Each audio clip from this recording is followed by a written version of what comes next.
Hello.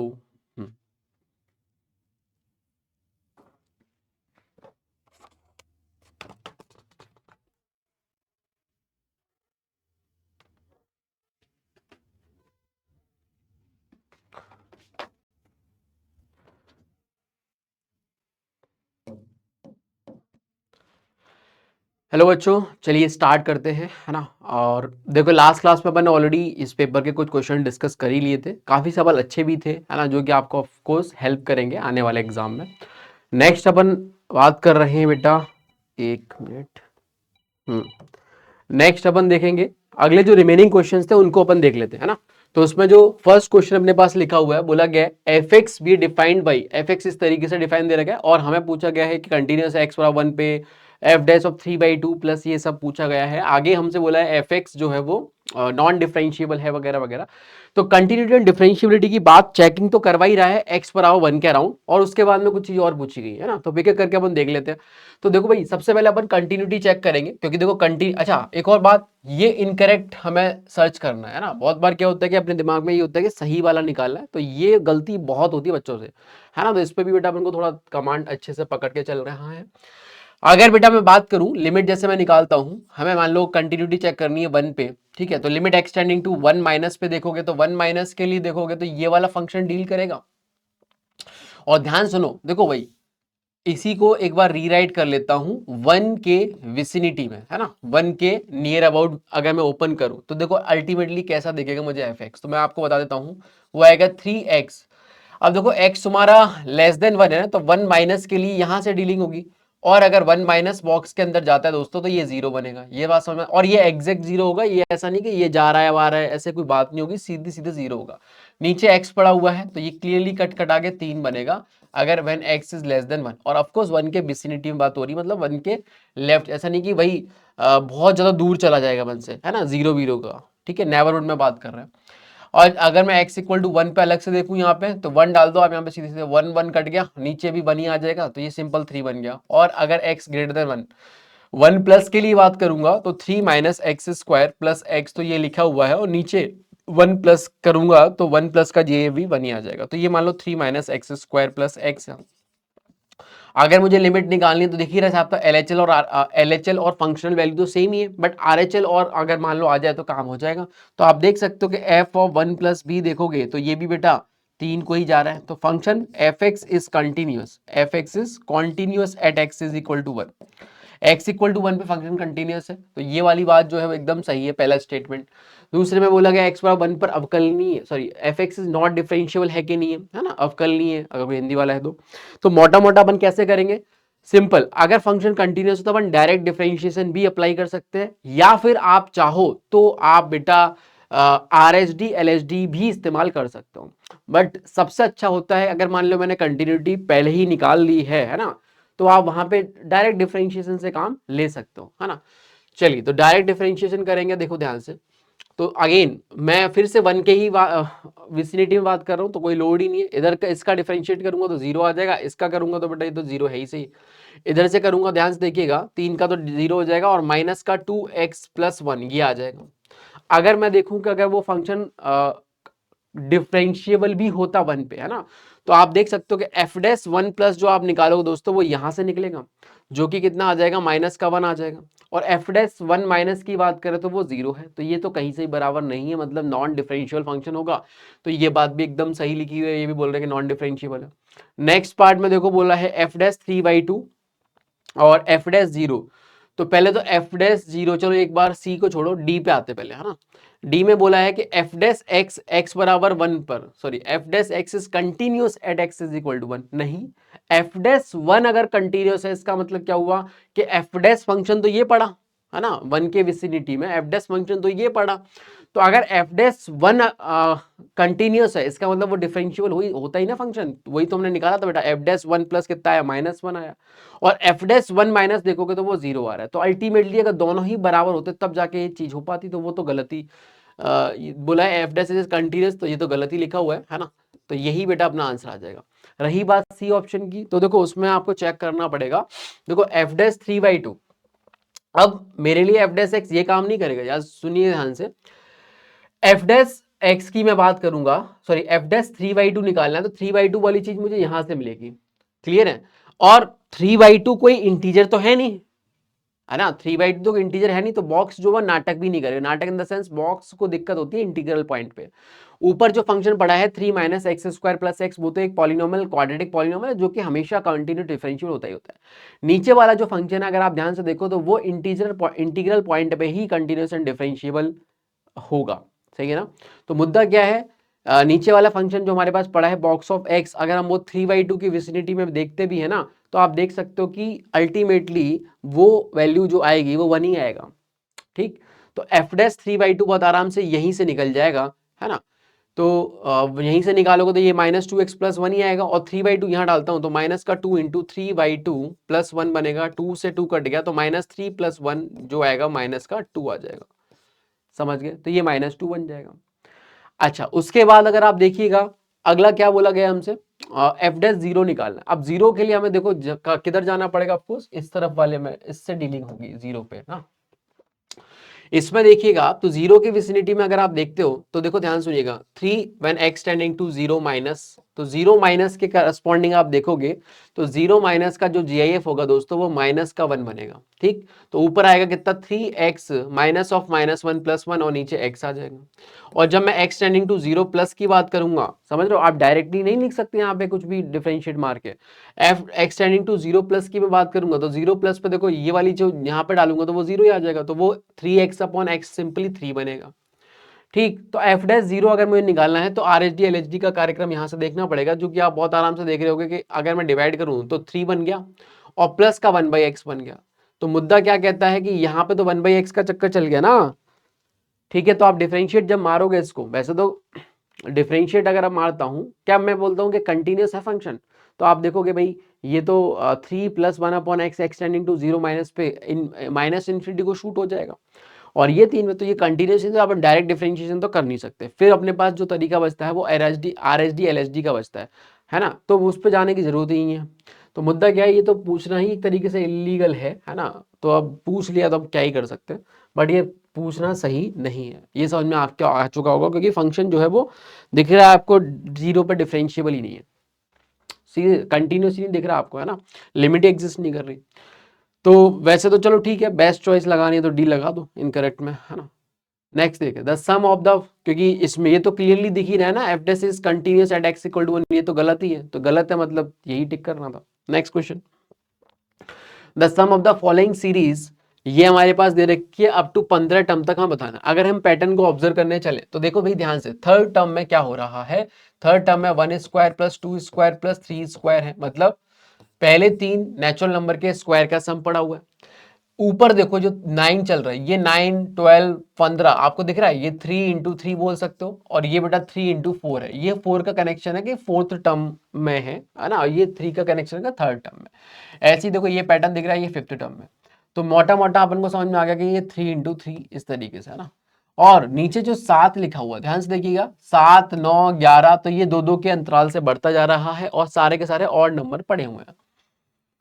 तो ये जो 7 है बेटा, उसको भी अगर आप देखोगे तो 2 इंटू 3 प्लस 1 ऐसे लिखा जा सकता है ना। तो मोटा मोटा अगर मैं जनरल टर्म की बात करूं, अच्छा रही बात क्या, ये आगे जो 6 लिखा है ये भी सेट हो जाएगा, चलो देख लेते हैं। तो उसके लिए पहले दो सेकंड टर्म है ना बेटा ये, तो सेकंड टर्म है तो पहले दो नेचुरल नंबर के स्क्वायर के सम डाल दिया, और यहाँ पे जो 6 है आगे, मतलब बेसिकली ये है, ये अल्टीमेटली 5 है, तो मैंने 5 से डिवाइड भी लगा दिया ताकि ये बैलेंस आउट हो जाए। और ये 6 लिखा है उसको मैं 3 इंटू 2 लिख सकता हूँ, कुछ दिखा आपको। तो सेकंड टर्म में 3 इंटू 2 आ गया और दो नेचुरल नंबर के स्क्वायर का सम आ गया, और नीचे 5 जो आ रहा है वो भी देखो आप बहुत आराम से डिकोड करके ऐसे लिख सकते हो कि 2 into 2 plus 1, second term into 2 plus 1।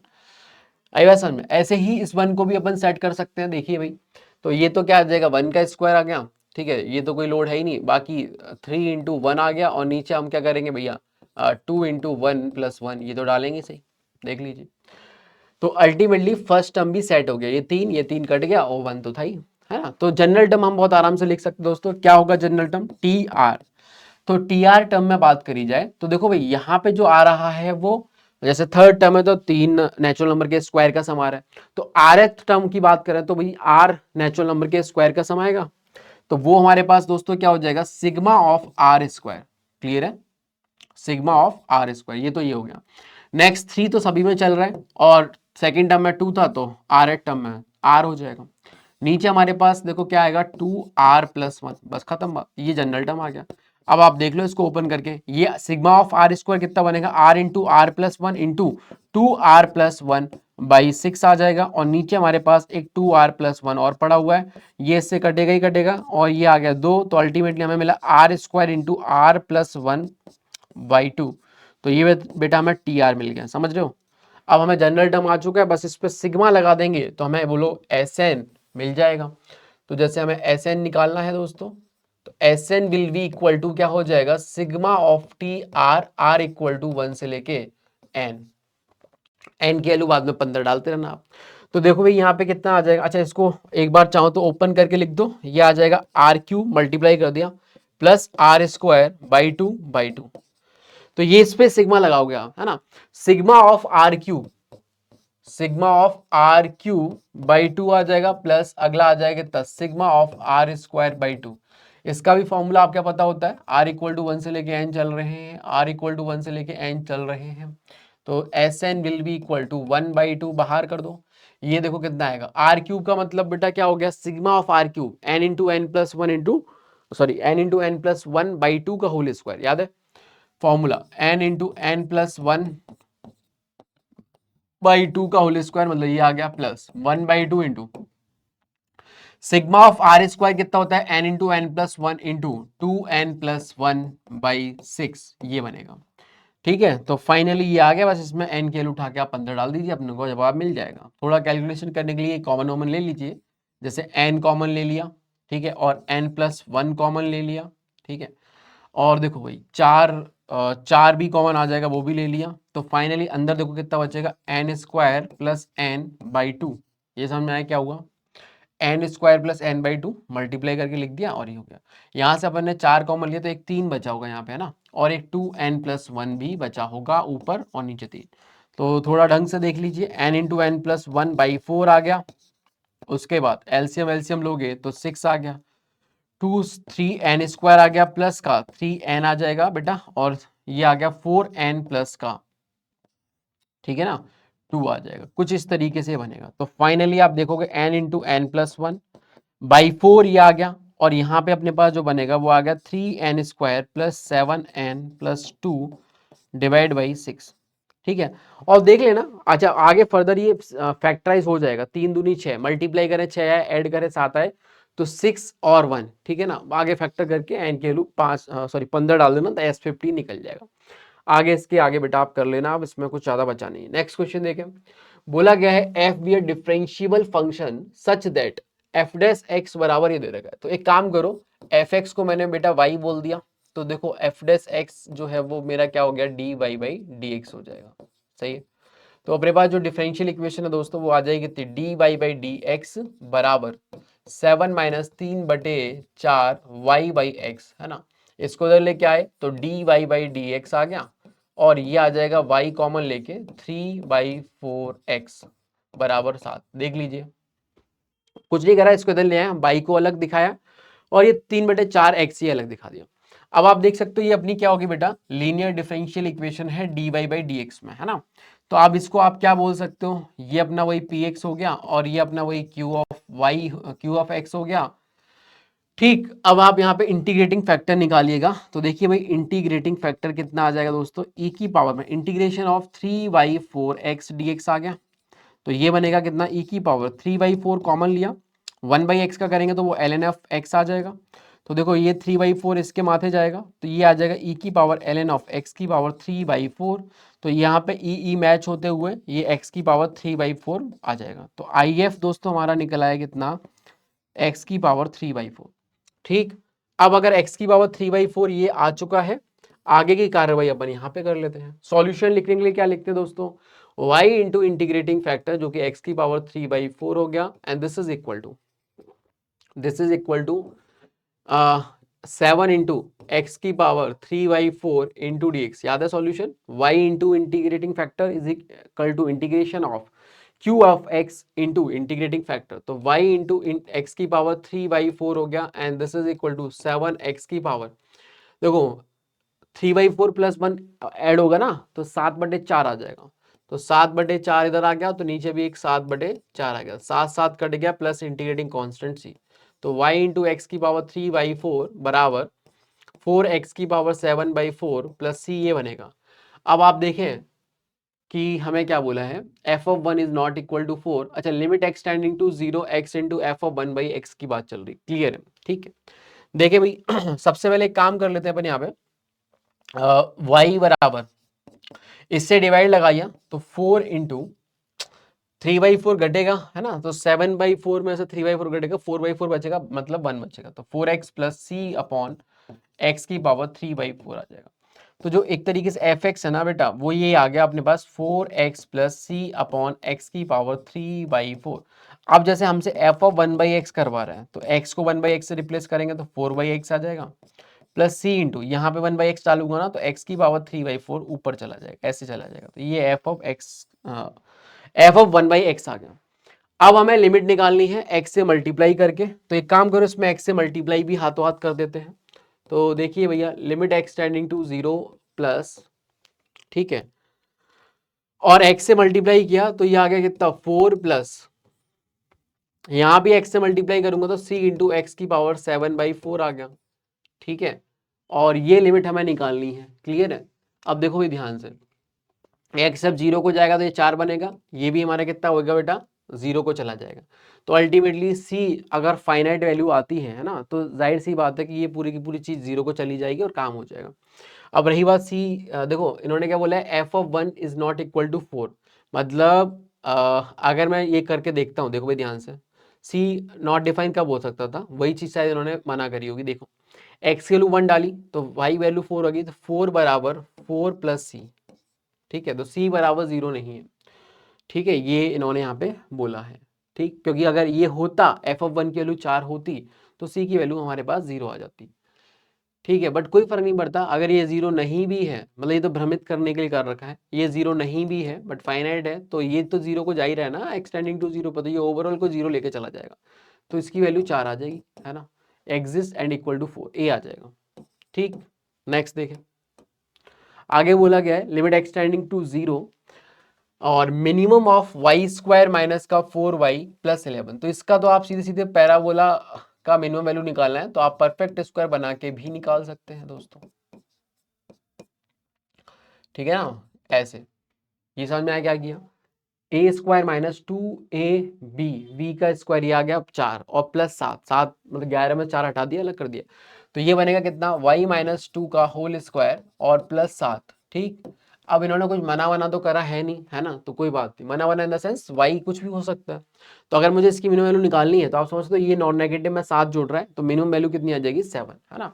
तो इसकी बेटा मिनिमम वैल्यू विल बी 7, है ना, कब बनेगी, एट y बराबर 2, सही है। तो ये तो होगी इसकी बात। अब देखो लिखा क्या है, सिंपल ये लिखा हुआ है 2 कहाँ से आ गया, 7 into sine of x by x और का GIF, फिर यहाँ पे लिमिट x टेंडिंग टू 0।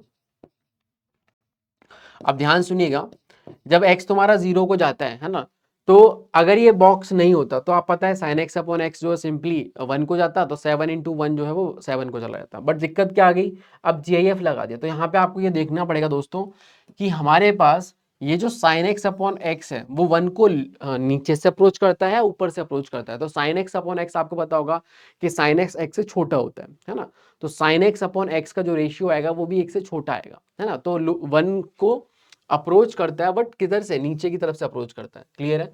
तो मुद्दा क्या है कि ये तो हो गया 1 माइनस, तो 7 से मल्टीप्लाई करने पे अंदर वाली चीज हो जाएगी कितनी, 7 माइनस, और 7 माइनस का जो GIF बेटा आएगा वो एग्जैक्टली कितना बनेगा, 6। 7 माइनस मतलब 7 थोड़ा सा वैल्यू कम है, तो एग्जैक्टली कितना आ जाएगा बेटा, 6 आ जाएगा, ऑप्शन नंबर बी करेक्ट हो जाएगा। नेक्स्ट देखें, आगे बोला गया है the foot of perpendicular from this point on this line is B, ठीक है, देन द वैल्यू ऑफ ये। तो देखो क्या बोल रखा है अपन को, एक बेटा लाइन है, ठीक है, और एक अपने पास ये कोई पॉइंट दे रखा है ए, जिसके कोऑर्डिनेट है p plus 1 comma minus 1 comma 11। इससे अपन ने क्या किया, इस 3D लाइन पे एक फुट ऑफ परपेंडिकुलर ड्रॉप किया है और फुट ऑफ परपेंडिकुलर के कोऑर्डिनेट भी एक तरीके से बी है, वो दे दिया आपको q,5,7। ठीक, ये लाइन जो है वो के डी आर है 2, 3, 4, है ना, डी आर मतलब नीचे जो लिखा है ना वो। ध्यान रहे ऊपर जो एक्स वाई जेड का कोएफिशिएंट बनाने के बाद ही डी आर नीचे वाले देखे जाएंगे। अब ये किसी पॉइंट से जा रही है, वैसे तो कौन से जा रही है पता नहीं, है ना, मतलब पता है 0, 2, 3 से पास कर रही है। अब वो ये वाला पॉइंट तो ऑब्वियसली बात नहीं होगा, तो हमने कोई भी अलग से पॉइंट दिखा दिया। खैर, अब आप क्या करिएगा, सुने ध्यान से। हमने क्या किया, सिंपल इस लाइन पे कोई जनरल पॉइंट मान लेते हैं, क्योंकि अगर आपको याद हो प्रोसीजर तो ऐसे ही चालू करते हैं ना, फुट ऑफ परपेंडिकुलर निकालना हो या इमेज निकालना हो तो हमें फुट ऑफ परपेंडिकुलर निकालना होता है, मतलब जनरल पॉइंट हमें इस लाइन पे मानना पड़ता है लैम्डा के फॉर्म में। तो यहाँ से जनरल पॉइंट जो आएगा वो 2 लैम्डा आ गया, और इधर से आएगा कितना 3 लैम्डा प्लस 2। कैसे बना देखा, इसको क्रॉस मल्टीप्लाई किया 3 लैम्डा प्लस 2, ऐसे यहाँ से आएगा कितना 4 लैम्डा प्लस 3। तो ये कोई भी एक जनरल पॉइंट मैंने ले लिया। अब मैं चाहता हूं कि वो जनरल पॉइंट बी पॉइंट बने, तो सीधी सीधी बात है कि 5 और 7 को इसके इक्विवेलेंट होना पड़ेगा। तो 4 लैम्डा प्लस 3 को मैंने अगर 7 के बराबर किया तो 4 लैम्डा बेटा कितना आ जाएगा 4। तो लैम्डा की वैल्यू 1 आ गई। अब ये बार क्रॉस चेक कर लेना, लैम्डा बराबर 1 डालने पे 5 मिल रहा है, जी मिल रहा है, तो लैम्डा 1 आ गया। तो लैम्डा 1 डालने पे ये वाला चीज भी 2 हो जाएगा, तो 2, 5, 7 ये बनेगा। तो क्लियरली दिख रहा है कि क्यू की वैल्यू 2 ही होगी, है ना। तो ये तो हो गई इसकी बात। अब रही बात हमें पी निकालना है, तो पी निकालने के लिए आप कर लीजिए। देखिए क्या करोगे, सुने ध्यान से। आप ये कर सकते हो कि ये देखो फुट ऑफ परपेंडिकुलर 90 है, तो भाई जो ए बी वैक्टर आएगा, है ना, या फिर मान लो बी ए वैक्टर आएगा, तो उसका इसके साथ डॉट 0 होना चाहिए, है ना, इस लाइन के डी का। तो इस लाइन के डी आर बेटा कितने आ जाएंगे, देखे भाई p+1 माइनस का 2, तो ये आ जाएगा p-1। समझ में आया कुछ, p+1 माइनस का 2, -1 में से 5 घटाए तो माइनस का 6 आ जाएगा, 11 में से 7 घटाया तो 4 आ जाएगा, है ना, 11 में से 7 घटाया तो 4 आ जाएगा। तो इस तरीके से बन गया। अब इनका इनका डॉट प्रोडक्ट 0 करूंगा तो ट्वाइस ऑफ p-1 माइनस का 6 इंटू 3 आ जाएगा, प्लस का 4 इंटू 4 आ जाएगा। तो बराबर क्या होना चाहिए, 0 होना चाहिए। तो 2p-2 माइनस का 18 प्लस 16 बराबर 0 आ गया। तो 2p बराबर ये आ गया, देखो -2 यहाँ से आया, उधर जाके +4 हो जाएगा, तो p की वैल्यू कितनी आ जाएगी 2। p बराबर 2 आ जाएगा, सही है ना, p 2 आ गया, q भी 2 आ गया। तो अच्छा इन्हीं का डिफरेंस पूछा है, तो बेटा ये 0 बनेगा। अरे बातें समझ में आ रही है क्या, तो ये कितना बन जाएगा, 0 बन जाएगा। करिए इसको।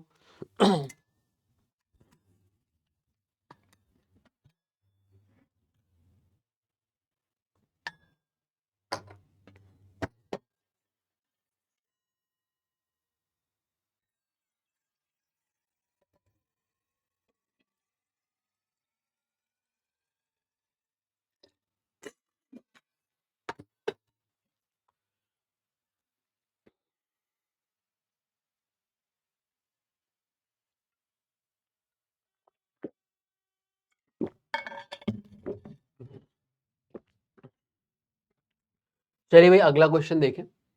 अगले क्वेश्चन में क्या बोल दिया हमें, the locus of the mid point of the chord of this circle which subtend a right angle at the origin. मतलब देखें कोई एक सर्कल है जिसका हमें सेंटर गिवन है और रेडियस भी पता ही है, ठीक है। Locus of the mid point of a cord, ठीक है, तो एक कोई कॉर्ड हमने इसमें बना दी दोस्तों, ठीक है ना, एक कोई हमने इस तरीके से कॉर्ड बना दी।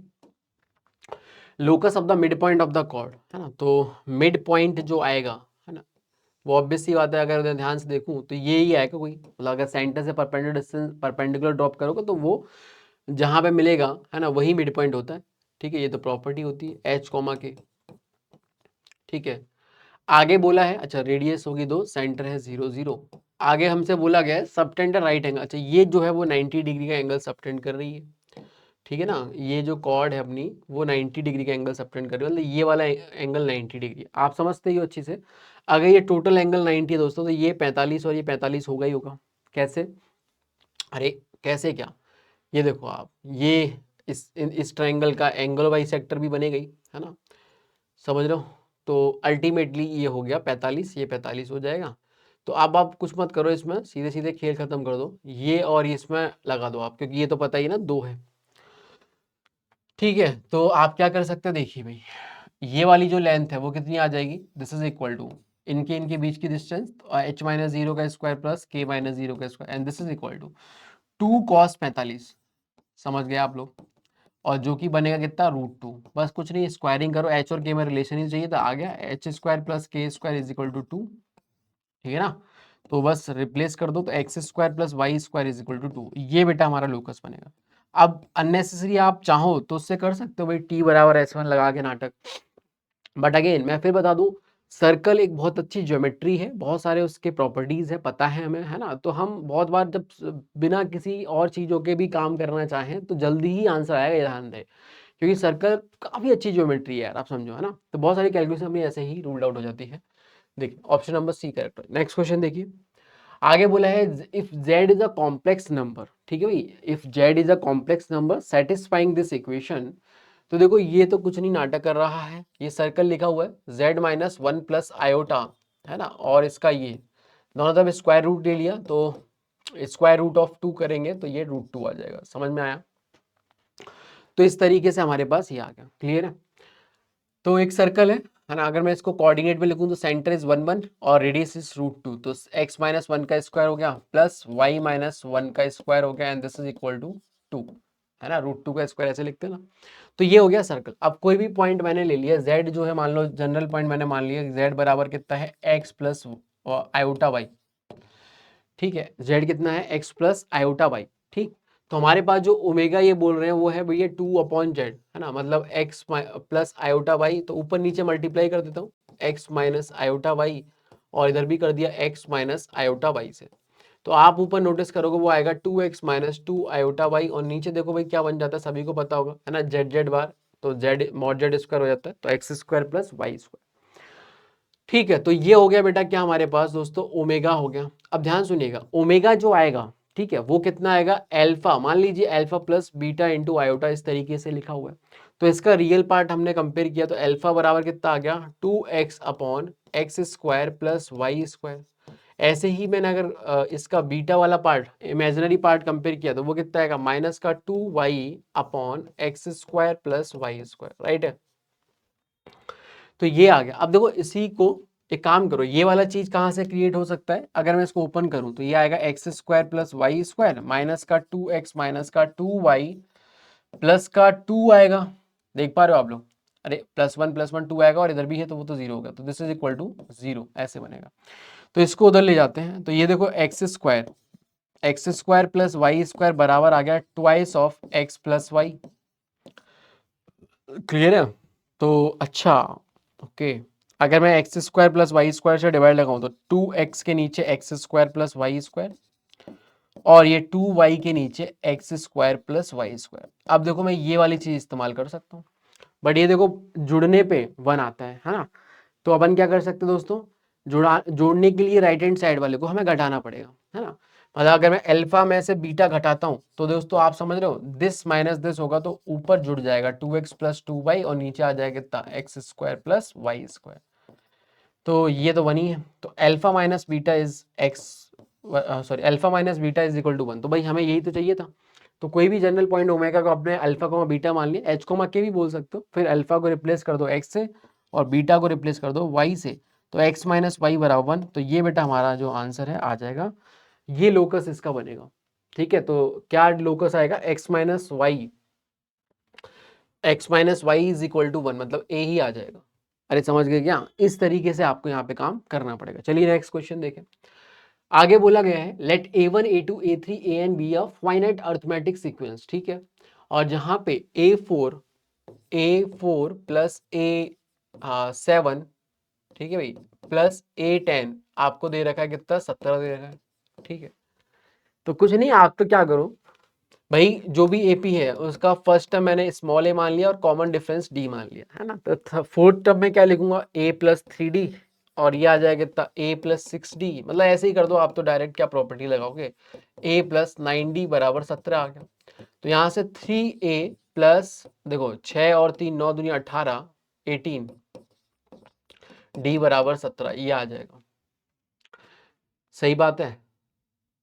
तो एक इक्वेशन हमारे पास दोस्तों ये आ गई, दूसरी इक्वेशन और निकालनी है तो उसके लिए भी इन्होंने कुछ कुछ दे रखा है। देखिए यहाँ पे a4 प्लस a5, है ना, a4 से लेके इन्होंने a14 तक का कर रखा है ना। तो देखो अच्छा सारे चल रहे हैं, है ना, कोई भी टर्म मिसिंग नहीं, कोई बात नहीं, है ना। तो देखो आपको पता होता है नंबर ऑफ टर्म कितने हो जाएंगे 11, ठीक है। अरे भाई मान लो मुझे A4 से लेके A14 जाना है ना, तो नंबर ऑफ टर्म कितने हो जाएंगे 11, कैसे 14 माइनस 4 प्लस 1, ठीक है 14 minus 4 plus 1 is equal to 11। तो ठीक है फाइनल माइनस बताया था आपको। तो अल्टीमेटली अगर मुझे लिखना है इसका सम तो क्या लिखूंगा, total number of term into first term plus last term by 2, है ना। ये भी लिख के मैं काम चला सकता हूँ 77, तो ये थोड़ा आसान हो जाएगा और कुछ नहीं, इनटू यहाँ पे आ गया 7, ठीक है। तो 7 4 नीचे बढ़ा है तो A4 प्लस A14 ही हो गया, ठीक है। और दिस इज इक्वल टू कितना आ गया 7 इंटू 4। अब देखो A4 हमारे पास दोस्तों कितना बन जाएगा, अगेन वही A+3D, और A14 कितना बनेगा A+13D बराबर 7 इंटू 4। देखो 2A प्लस ये हो गया कितना 16D, this is equal to 4 into 7, ठीक। अच्छा दो चला जाएगा, 2 से डिवाइड कर दो तो A+8D बराबर कितना हो जाएगा 14 हो जाएगा। समझ गए आप लोग। देखिए ए की वैल्यू उठा के मैंने यहाँ डाल दी, चलो तो ए की वैल्यू उठा के मैं यहाँ डालता हूँ, या मान लो 3 से मल्टीप्लाई कर दिया तो 3A प्लस 8 या 24D प्लस और 14 या 42, 3 से मल्टीप्लाई कर दिया इसमें, देख पा रहे हो आप। 3 से क्या किया अपन ने मल्टीप्लाई करके और घटा दी इक्वेशन, ठीक देख लीजिए, ठीक है भाई। अब माइनस करेंगे तो ये तो गया, और यहां से देखो कितना बनेगा माइनस का 6D बराबर ये आ गया 12 में से 7 गया तो 5 हो जाएगा, ठीक है। और 3 में से 1 तो 2 आ गया, तो D बराबर कितना आ जाएगा 25/9, सॉरी 6, 25/6 आ गया। फिर हमें निकालना क्या वैसे, अच्छा ए की वैल्यू 13 दे रखी है तो के की वैल्यू निकालनी होगी, है ना, K/2 निकालना, कोई दिक्कत नहीं है। ए निकल जाएगा यहाँ से अपने पास, ए बराबर कितना आ जाएगा बेटा 14 माइनस का 8 इंटू 25/6, तो ये आ गया 4 और ये आ गया 3, ठीक है भाई। तो यहाँ से देखो 2 कॉमन आ गया और अंदर बनेगा 7 माइनस का 50/3, देख पा रहे हो आप लोग, ठीक है। और 17×3 = 51, तो 1/3, तो मतलब 2/3, ए की वैल्यू आ गई 2/3।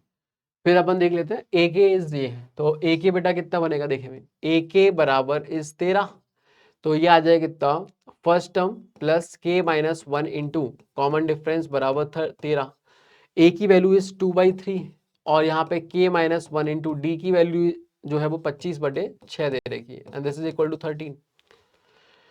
6 से मल्टीप्लाई किया तो ये आ जाएगा 4 प्लस 25 इंटू K-1 बराबर 6×3 = 18 का 78 आ गया, तो 25 इंटू K-1 बराबर बोलो 74 आ गया, ठीक है। हमें निकालना है यहाँ पे ये तो 25K बराबर 25 plus 74, this is equal to 7 और 4 11 10।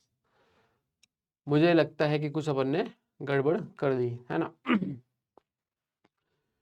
क्या गड़बड़ होगी भैया, 3A तो होना ही था और 6 9 9 दिन 18 18D। कौन कॉल कर रहा है,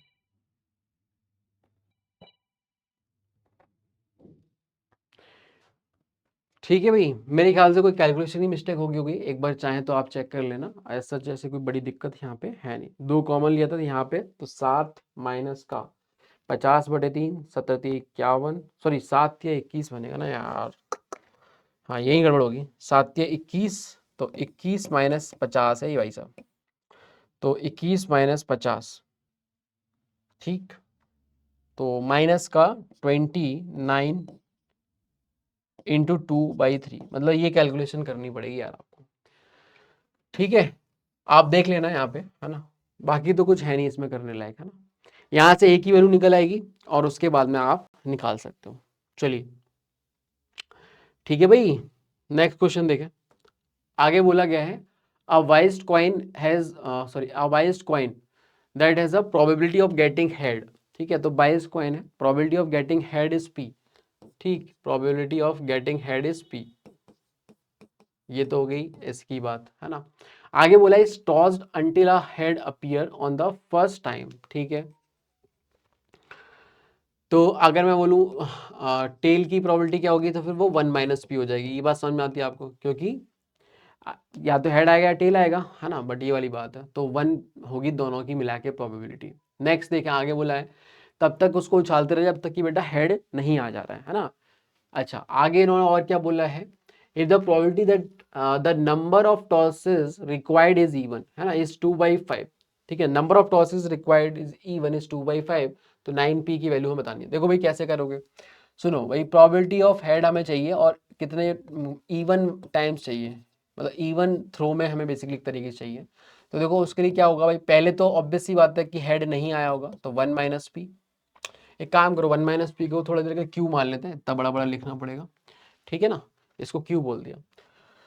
तो पहले हेड नहीं आया, टेल आया, समझ रहे हो, टेल आएगा फिर हेड आएगा, या फिर ऐसा हो जाए कि टेल आया टेल आया टेल आया और फिर हेड आ गया, है ना, फोर्थ मतलब इवन टाइम्स में, ये सेकंड में आया, फोर्थ में आया, सिक्स्थ में आया, इस तरीके से काम चलेगा। तो टेल आने की प्रोबेबिलिटी इज क्यू और हेड आने की इज पी, तो ये आ गया, है ना। यहाँ पे देखो टेल टेल टेल, तो क्यू क्यू क्यू क्यू, तो ये आ जाएगा और पी आ जाएगा। फिर ऐसे ही कार्यक्रम चलता रहेगा, टेल टेल टेल, चारों बार हटा दिया, पांचवी बार भी जो है टेल आया और छठी बार में हेड आया, समझ रहे हो। फर्स्ट टाइम जो हेड आना है वो इवन थ्रो में आना चाहिए, तो सेकंड में आएगा या फोर्थ में आएगा या सिक्स में आएगा, ऐसे इनफाइनाइट टाइम से चलता जाएगा। तो क्यू की पावर देखो यहाँ पे कितना आ गया, 5 बार आ गया, और यहाँ पे पी आ जाएगा, इस तरीके से dot dot dot dot.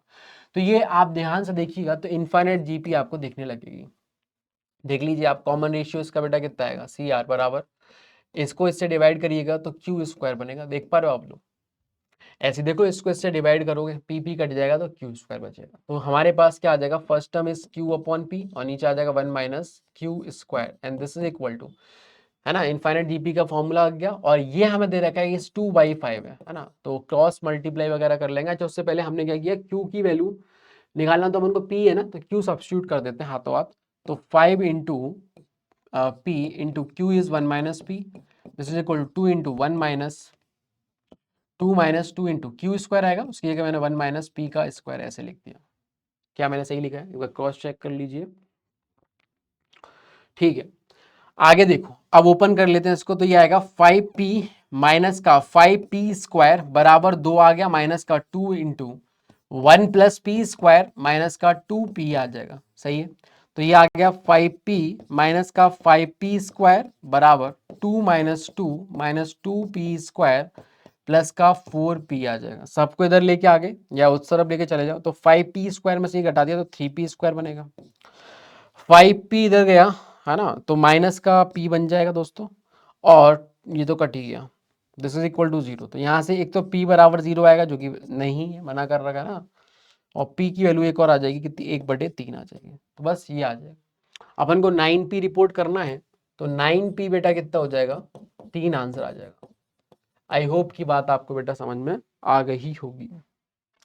Next देखिए बेटा, अगले क्वेश्चन में बोला गया है O A B C is a unit square where O is origin, ठीक है। तो एक यूनिट स्क्वायर है जहां पे ओ जो है वो क्या है, ऑरिजिन है, ठीक है। तो ओ ऑरिजिन है, मान लो चलो ये है ऑरिजिन 0 0, ठीक है। तो ओ ए बी सी ऐसे दे रखा है और बी के कोऑर्डिनेट दे रखे हैं 1, तो ऑब्वियस सी बात है फिर ये एक्स एक्सिस के अलोंग होगा, 1, 0 हो जाएगा, और ये वाई एक्सिस के अलोंग 0, 1 आ जाएगा। इस तरीके का ये स्क्वायर होने की बात कर रहा है। आगे हमसे बोला गया है बेटा, द कर्व y बराबर x बराबर मतलब y square is equal to x, तो y square is equal to x जो कर्व है वो कुछ इस तरीके से जाएगा। अच्छा, एक और बात मजे की क्या है कि 1, 1 से पास करते हुए जाएगा, दिख रहा है आपको, तो वो समझ रहे हो इस तरीके का बनता है, याद है। तो वो अपर पार्ट अगर हम बनाएं, क्योंकि हमें नीचे वाले बनाने कोई सेंस ही नहीं है, ठीक है, क्योंकि उससे तो कोई मतलब ही नहीं है, स्क्वायर के अंदर ही बात चल रही होगी, तो ये यहाँ से इस तरीके से बेटा अपना जा रहा होगा। आगे बोला है X square is equal to Y, तो देख रहे हो एक्स को अगर वाई से इंटरचेंज करें तो वो वाला चीज मिल जाएगा, तो आप समझ सकते हो ये वाई बराबर एक्स के वर्ड सिमेट्रिक होते हैं, ठीक है। तो अब ये जो है X square is equal to Y, वो भी हमारा वो कुछ इस तरीके से जाता है, याद है, ऐसे वाला बनेगा, ठीक है। तो वो हमारे पास कुछ इस तरीके से जा रहा होगा, क्लियर है। चलो ये तो हो गई दोनों कर्व। अब बोला है divide the area of the square into 3 equal part, sorry 3 equal part नहीं, 3 पार्ट, है ना, इक्वल तो बाद में प्रूफ हो जाता है। तो 3 पार्ट में डिवाइड किया, है ना, दिख रहा है आपको, एक ये एक ये एक ये। अच्छा, एक चीज तो आप महसूस कर ही पा रहे हैं भाई, इसका जो एरिया आएगा, मान ले ये ए है, स्मॉल ए, तो ये भी स्मॉल ए ही होगा, है ना, सिमिट्री दिख रही है आपको। अरे भाई ये जो एरिया होगा ये एरिया सेम ही होगा, क्योंकि ये दोनों जो है y बराबर x लाइन के अबाउट सिमेट्रिक और y बराबर x लाइन की इस तरीके से हमारी जा रही होती है। तो मुद्दा क्या है कि ये और ये एरिया तो सेम है। अब रही बात ये वाला एरिया, मान लेते हैं इसको b स्मॉल b है, ठीक है। अब यहाँ पे अच्छा इन्होंने नामकरण कर ही रखे हैं ना, A1 A2 A3। अच्छा कौन कौन सा A1 A2 A3 वो भी मार्क कर देते हैं। तो OABO तो ये तो हो गया A1, फिर OBO ये हो गया A2 और OBCO ये हो गया A3। और जैसा कि आप जानते हो कि A3 और A1 तो सिमेट्री से आपने बता दिया कि बराबर ही है। अब रही बात, सुनिए ध्यान से, टोटल जो एरिया है ना दोस्तों, A1 2A1 बोल रहा हूँ प्लस A2, ठीक है ना, ये बराबर 1 के होगा क्योंकि टोटल एरिया तो 1 ही है ना, स्क्वायर ये प्लस ये दोनों बराबर थे इसलिए मैंने 2A1 करके लिख दिया। क्लियर है। अब रही बात A2 कैसे निकालोगे, तो बहुत आराम से आप A2 भी निकाल सकते हो, कोई बड़ी चीज नहीं है। देखो भाई A2 कैसे निकलेगा, आप एक काम कर सकते हो, इसमें से ये वाला घटा के ये वाला एरिया निकल जाएगा बहुत आराम से, एक तरीका तो ये भी समझ में आता है। दूसरा आप ये देख सकते हो कि अगर मैं इस ट्रायंगल में से, ठीक है ना, अच्छा मैंने ये लाइन खींची तो A2 को भी आधा आधा बांट रहा होगा, समझ रहे हो। तो अगर आप देख पा रहे हो कि ये वाला एरिया मैं निकाल के डबल कर दूं तब भी काम चल जाएगा। मतलब A2/2 जो एरिया आएगा दिस इज इक्वल टू कितना बनेगा दोस्तों, इस राइट एंगल ट्रायंगल में से, है ना, और राइट एंगल ट्रायंगल का एरिया कितना होगा, आधा ही तो होगा यार। कैसे, अरे पूरा एक है यूनिट और ये बीच में से आधा कर रहा है स्क्वायर को, जो भी डायगोनल होता है वो ये जो अपना है क्या बोलते हैं स्क्वायर, उसको आधा आधा बांट देगा एरिया वाइज। उसमें से मैंने ये वाला एरिया हटा दिया, समझ रहे हो बात को, A1 वाला, इसमें से मैंने A1 वाला हटा दिया। देखो ध्यान से, ये एरिया में से ये वाला A1 वाला हटा दिया तो दिस इज इक्वल टू कितना, A2/2। तो कुछ भी हमने इंटीग्रेशन नहीं यूज किया, देखो यहाँ से आई थिंक रिलेशन आ भी गया। A2 बराबर कितना आ गया दोस्तों, 2 से मल्टीप्लाई करने पे 1 - 2A1 आ गया। अच्छा वो तो चीज यहीं से आ गई है ना, ठीक है, मतलब वही सेम चीज अपन दो तरीके से लिख दिए। खैर, तो इससे कोई खास नहीं मिला। अब अपन एक काम करते हैं, निकाल ही लेते हैं, है ना। तो वो निकालने के लिए अपन एक काम कर लेते हैं, देखो इसी को निकालेंगे A2/2 को, इस राइट एंगल वाले एरिया में से, है ना, 1/2 में से हमने ये वाला एरिया हटा ही दिया। अच्छा ये कौन सा है, देखो भाई ध्यान से, ये कर्व है अपना y बराबर x², देख पा रहे हो आप लोग, y बराबर x² है और ये हमारे पास है y² = x। तो हमने चलो x एक्सिस पे ही निकाल दिया, तो इंटीग्रेशन चलो करना ही पड़ेगा। तो 0 से लेके 1 तक चले गए हैं और y वैल्यू कितना है, x² है, तो x² खत्म बात। तो ये आगे कितना, 2 से मल्टीप्लाई किया तो 1 माइनस का 2 इंटू, इंटीग्रेट करेंगे x³/3 आ गया और 0 से 1 लिमिट डाल दीजिए तो 1 - 2/3 इंटू 1, तो ये आ गया कितना, 1/3। A2 is 1/3। तो आप देख सकते हो ध्यान से, A1 जो है वो भी 1/3 ही आएगा। अब डालो यहाँ पे, A2 को 1/3 डाला तो 2A1 इज 2/3, तो 2 कट गया, A1 इज 1/3 और A3 तो पहले से ही बराबर था, तो ये सारे बराबर ही आते हैं, ठीक है। तो आप ध्यान रख सकते हो, ऐसी कोई बात नहीं है ना। क्या ध्यान रख सकते हो कि y² = 4ax और x² = 4ay, है ना। देखो ध्यान से, यहाँ पे x और y को इंटरचेंज करा है अपन ने जस्ट, और ये बन गया, बना नहीं बना, तो ये दोनों x बराबर y लाइन के अबाउट सिमेट्रिक होंगे, पहली चीज। और कोई भी हमने स्क्वायर ले रखा है, कितनी भी डायमेंशन का आप स्क्वायर ले लीजिए, इस तरीके का अगर स्क्वायर है और जो 3 पार्ट में डिवाइड करे तो इक्वल पार्ट में ही करता है वो, ठीक है ना। चलो खैर हो गया। अब इसकी वैल्यू आपसे पूछिए तो सब बराबर ही है, तो A1 2 बार 3 बार 5 और 6 6 टाइम्स ऑफ A1 और A1 इज 1/3, तो आंसर इज 2। समझ गए। नेक्स्ट देखिए, आगे बेटा हमें बोला गया है यहाँ पे एक मैट्रिक्स दे रखी है A, जो कि 2x2 की मैट्रिक्स है, ABCD इस तरीके से एलिमेंट है, पॉजिटिव इंटीजर्स है सारे के सारे, बहुत ही बढ़िया बात है। Are arrange in ascending order, okay, मतलब ये बेसिकली इस तरह की बात है, A is less than B is less than C is less than D, है ना, इस तरीके से है। And exactly 2 of are prime number, अच्छा इनमें से कोई एग्जैक्टली 2 आर प्राइम, समझ रहे हो। और बोला गया है ऑल्सो पेयर वाइज बेटा क्या है, को प्राइम है। दो बातें इन्होंने दे दी और सेटिस्फाई दिस इक्वेशन, है ना। तो भैया ये उसकी कैले हैमिल्टन इक्वेशन होगी, है ना। तो हम बहुत आराम से केले हैमिल्टन इक्वेशन तो आपको पता होगा उसका रिजल्ट, कि जो भी ए का कोफिशिएंट होता है ना, वो ट्रेस ऑफ ए, मतलब बेसिकली देखो इसके करस्पॉन्डिंग जो कैरेक्टरिस्टिक इक्वेशन बनेगी वो लैम्डा स्क्वायर माइनस का 16 लैम्डा माइनस का 17 बराबर 0 बनेगी। ठीक है, इसकी दो आइगन वैल्यूज होती है लैम्डा 1 एंड लैम्डा 2। आपने पता रखा होगा कि जो आइगन वैल्यूज का सम ऑफ रूट आता है ना, वही बेटा हमारे पास ट्रेस ऑफ ए बनता है, और सम ऑफ रूट कितना आ जाएगा, दैट इज 16। और इसका ट्रेस कितना निकलेगा, डायगोनल एलिमेंट का सम a प्लस डी बराबर 16। और एक और चीज होती है जो प्रोडक्ट ऑफ रूट होता है लैम्डा 1 इंटू लैम्डा 2, वो हमारे पास डिटरमिनेंट ऑफ a के बराबर होता है, दैट इज -17। तो यहाँ पे डिटरमिनेंट ऑफ a कितना आएगा बेटा, वो देखिएगा तो AD माइनस BC ये बनेगा, तो ये -17 के बराबर है। यहाँ से आप चाहिए तो BC की वैल्यू निकाल लोगे, तो BC बराबर आ जाएगा कितना, AD प्लस 17। समझ में आया? तो हमारे पास एक इक्वेशन ये बन जाती है और एक इक्वेशन ये बन जाती है। यहाँ तक मेरे ख्याल से कोई दिक्कत वाली बात नहीं होनी चाहिए। हालांकि देखो कैरेक्टरिस्टिक इक्वेशन एंड केले हैमिल्टन थ्योरम ऐसा सिलेबस में लिखित में कहीं पे नहीं है ना। ये आप जब इंजीनियरिंग मैथ्स में जाओगे कॉलेज में, तो वहाँ जब आपको 2 साल में पढ़ाया जाता है ना, ठीक है, तो वहाँ जब मैट्रिक्स एंड डिटरमिनेंट चलेगा तो वहाँ पे इस तरह की चीज़ें आती हैं। ठीक, बट अगेन क्योंकि सवाल अपने मेंस में हो जाते हैं इजीली, है ना, इसलिए अपन इन सब चीज़ों का इस्तेमाल करते हैं, अदरवाइज बहुत ज़्यादा टाइम लग जाएगा। अगर मान लो इसके बिना मैं करने जाऊँ तो मुझे क्या करना पड़ेगा, समझ लो आप, यहाँ पे ए स्क्वायर निकालूंगा, ठीक है, फिर उसमें 16 घटाऊंगा, फिर 17 आई घटाऊंगा, उसके बाद उसको नल मैट्रिक्स से बराबर करूंगा, वहाँ से ABCD में बहुत सारी इक्वेशंस बनेंगी, तो भैया इतना करने का मतलब हो गया कि भैया खत्म है मामला। तो इसलिए हम क्या करते हैं, केले हैमिल्टन थ्योरम का इस्तेमाल करना लग जाते हैं। अब सुनिएगा ध्यान से, आगे इन्होंने बेटा क्या बोला है, ये सब हो गया। फिर बोला एक बी मैट्रिक्स है, और अच्छा तो हमें डिटरमिनेंट ऑफ बी निकालना, मतलब BD माइनस AC की वैल्यू हमें निकालनी है। समझ रहे हो आप बात को? अब देखो, अब ये क्वेश्चन प्योर यहाँ पे नंबर थ्योरी का सवाल ये बनता चला जा रहा है ना। अब इसका मैट्रिक्स से कोई लेना देना नहीं है। आपसे बोला जा रहा है आपके पास एक इक्वेशन ये, एक इक्वेशन ये है, 4 वेरिएबल है ABCD, 2 इक्वेशन है और बाकी 2 इन्फॉर्मेशन है कि भैया इनमें एग्जैक्टली 2 नंबर तो प्राइम है, ठीक है, एक इन्फॉर्मेशन ये है, बोला गया कि पॉजिटिव इंटीजर है, ऑर्डर में अरेंज है, समझ रहे हो, 2 इन्फॉर्मेशन ये होगी, 2 इन्फॉर्मेशन ये होगी, टोटल 4 इन्फॉर्मेशन दे रखी है और 2 इक्वेशन है। उनके भी यहाँ पे हमें यूनिक ABCD का, है ना, 4 का गुच्छा ढूंढना पड़ेगा, समझ रहे हो, और वो वहां डालूंगा तो अपना आंसर आएगा। अब वो चालू करना पड़ेगा आपको, सुनिए ध्यान से, केसेस बनाने पड़ेंगे और कुछ नहीं। चालू करते हैं, देखिए भाई, तो A प्लस डी कितना है दोस्तों, 16 है। तो क्या क्या हो सकता है देखो, अगर मैं एकदम बेसिक्स चालू करूं कि ए की वैल्यू तो छोटी ही लेनी पड़ेगी और डी बड़ा लेना पड़ेगा, है ना, तो 1 और 15, ठीक है, तो ए और डी को मैंने कितना ले लिया बेटा, 1 और 15 लिया, समझना ध्यान से, 1 और 15 ले लिया मैंने।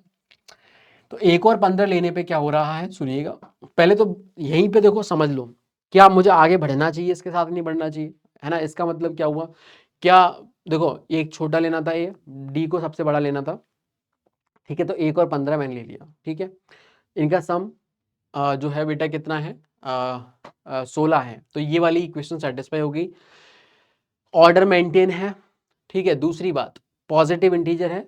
अगली बात क्या सर, अगली बात है कि एग्जैक्टली 2 प्राइम होना चाहिए, वो हम अभी नहीं बता सकते, रीजन भी क्योंकि अभी 2 एलिमेंट आना बाकी है ना, कौन कौन से, B एंड C आना बाकी है, तो हम वो अभी नहीं बता सकते, कोई बात नहीं। फिर अगली बात क्या है कि ऑल्सो पेयर वाइज को प्राइम, मतलब हर एक 4C2, समझ लो 4 एलिमेंट होंगे, 4C2 6 पेयर बनेंगे दो के, तो हर एक जो होना चाहिए वो पेयर वाइज क्या होना चाहिए भैया, को प्राइम होना चाहिए, मतलब उनका हाईएस्ट कॉमन फैक्टर बनाना चाहिए। तो जैसे मैं इसका हाईएस्ट कॉमन फैक्टर देखूं तो मेरे को दिख रहा है 1 आ रहा है, तो हाँ मैं इसका बढ़ सकता हूँ आगे, है ना, तो मैं बढ़ जाता हूँ।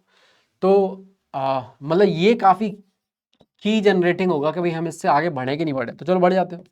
तो अगर ये 15 और 1 हो गया, तो आप ध्यान से देखिए AD का प्रोडक्ट कितना आ जाएगा, यहाँ पे 15 ही आ जाएगा, AD बराबर 15 हो जाएगा, तो BC की वैल्यू जो आएगी 15 और 17 32 आ जाएगी दोस्तों।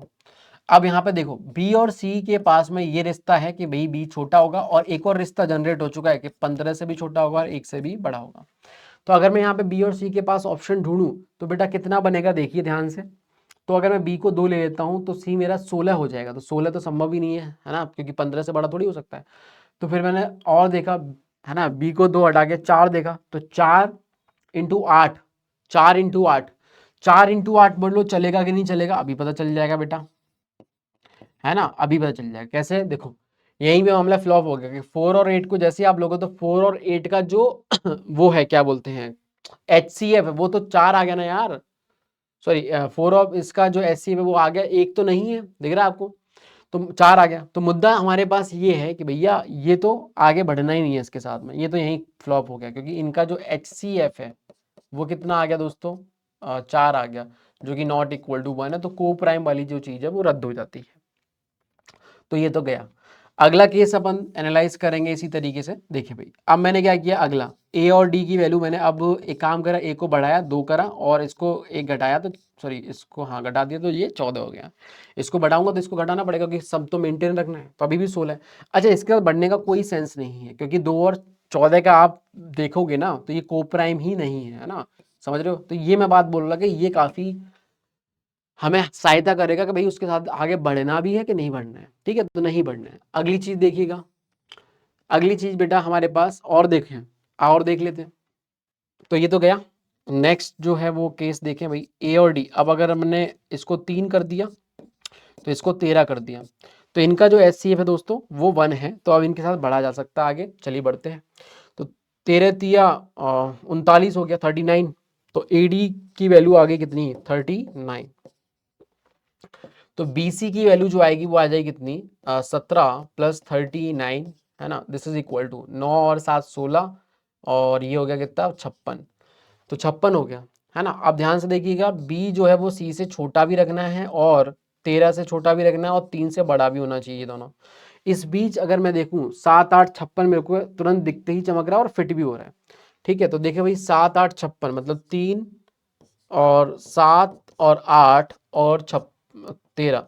अब एक एक करके नापते हैं इसको ना। पहली चीज, प्राइम नंबर एग्जैक्टली 2 होने चाहिए, 1 2 3। यहाँ पे तो मुझे 3 प्राइम मिल रहे हैं, वैसे ही खत्म हो गया काम।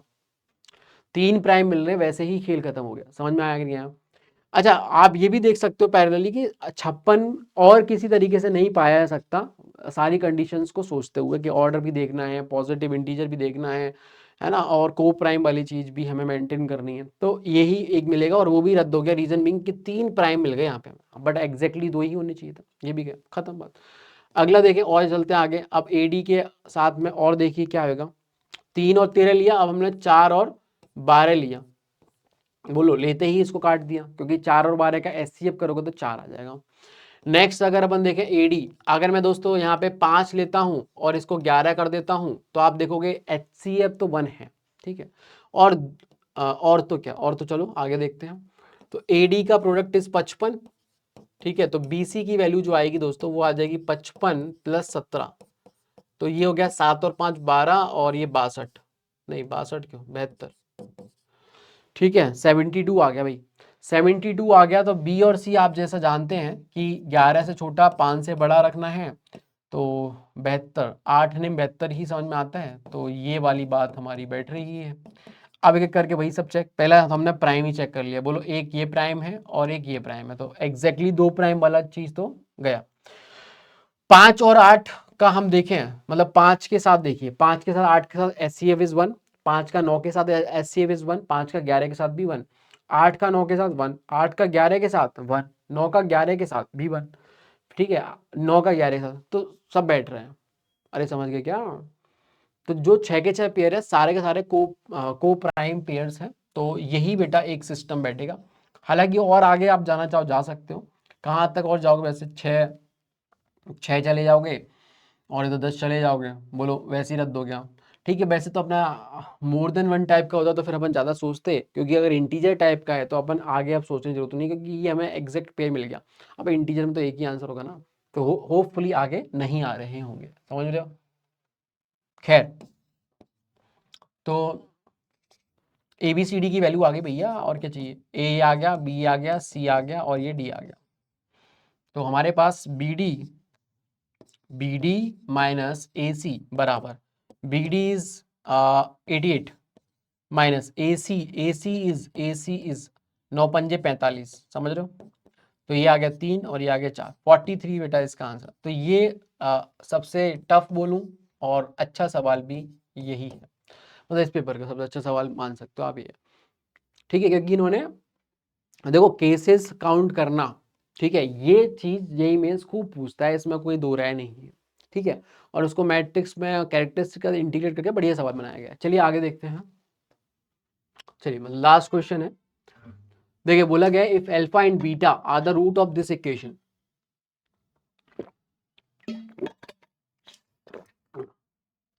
ये तो देखो आप लोगों का करा हुआ हो सकता है क्वेश्चन, है ना। यहां पे देखो बोला गया है k plus one into tan square of X minus root two into lambda into tan X, उसको भी इधर लेके आ गए तो ये बनेगा k माइनस वन बराबर 0, ठीक है। अब आपसे बोला है कि जो अल्फा बीटा है वो इसके रूट है, रूट का मतलब हो गया कि x की वैल्यू है अल्फा और बीटा, बट अगर ये देख रहे हो आप क्वाड्रेटिक इक्वेशन किस में है बेटा, टेन एक्स में है, तो इसके जो रूट होंगे फिर इस तरीके से मान सकते हो आपके टेन अल्फा और टेन बीटा इसके रूट होंगे। मतलब अगर मैं देखो x की वैल्यू अल्फा और बीटा रूट है और एक क्वाड्रेटिक टेन एक्स में है, तो भाई इसके जो रूट होंगे अगर मैं टेन के फॉर्म में देखूं तो टेन अल्फा और टेन बीटा इसके रूट हो जाएंगे। तो सम ऑफ रूट में निकालता हूं ten alpha plus tan beta, तो बेटा वो कितना बनेगा माइनस का b बाई ए, ठीक है। प्रोडक्ट ऑफ रूट निकालूं ten alpha into tan beta, तो वो बनेगा c बाई ए, तो ये आ गया इतना अपने पास। उसके बाद आप देख सकते हो कि भाई हमारे पास tan of alpha plus beta की बात करी जाए तो वो आ जाए कितना tan alpha plus tan beta, और नीचे आ जाए कितना वन माइनस का tan alpha into tan beta, सही है। और स्क्वायर भी करवाए तो आप भी इसका स्क्वायर करके बता सकते हो, and this is equal to 50। बस इसको सॉल्व कर लोगे तो वहां से जो भी आना होगा वो आ ही जाएगा, ठीक। तो देख लीजिए यहाँ पे क्या बनता है, तो L tan alpha plus tan beta आ जाएगा अपने पास कितना root two into lambda upon k plus one, सही है। और वन माइनस ये आ जाएगा कितना के minus one upon k plus one, सही है भाई। और इसका भी स्क्वायर हो गया और इसका भी स्क्वायर हो गया, and this is equal to 50। तो ये आएगा two lambda square upon k plus one का स्क्वायर आ जाएगा दोस्तों। यहाँ देखो k प्लस वन में से आप क्या करोगे k माइनस वन को घटाओगे तो k कट जाएगा और प्लस वन दो हो जाएगा, तो टू का स्क्वायर आ गया और ये आ गया k प्लस वन का whole square, and this is equal to 50। ये इससे उड़ जाएगा और एक दो से दो चला जाएगा, तो लैमडा स्क्वायर की वैल्यू आ गई कितनी 100, लैमडा की वैल्यू आ जाएगी यहाँ से प्लस माइनस ऑफ 10।